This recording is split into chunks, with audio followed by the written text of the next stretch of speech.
ही फोडी झुणक्यासाठी ना हरभरा डाळ भिजत घातली रात्री मी. हे बारीक करून घेतली मी मोठी मोठी.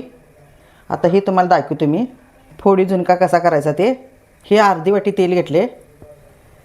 हे तेल घालतो बघा. जर मोहरी टाकतो तेल कडले बघायला.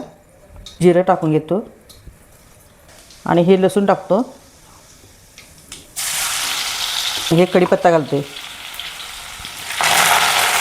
ते चांगलं कडले. जरा हिंग पूड टाकतो. हे लसूण भाजत आला. आता ही बारीक डाळ केलेली घालतो यात.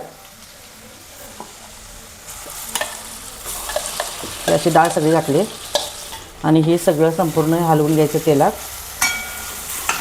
आणि ह्याला बाहेर प्रवासला गेला तर 2-3 दिवस तर ह्याला काय होत नाही. पाणीच घाटायला नसतं ह्याला. बिन पाण्याचं असतं तेलातलं. हे सगळं हलवून घ्यायचं. ही वाटलेली डाळ जरा भाजत आल्या. ह्यात आता चटणी घालतो 4 चमचे.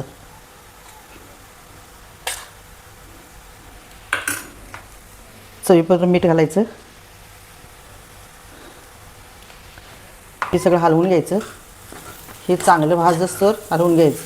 बारीक गॅस ठेवायचा. हे झुणका फोडी झुणका हे असा होतोय बघा. आणि ह्याला चांगलं बारीक गॅसवर ठेवून हे फडफडीत होतोय.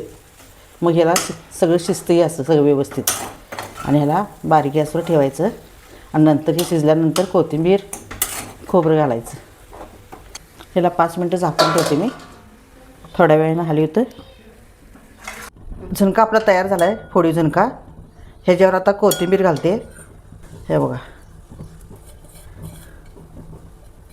आता हे कोल्लं खोबरं घालते. का तर हे आत्ता खायचं आहे म्हणून मी ओलं घालावले.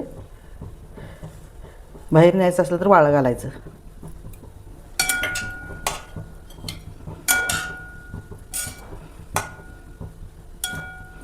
आता खायसाठी तयार आहे. हे तयार आहे आता फोडी झुणका चपाती.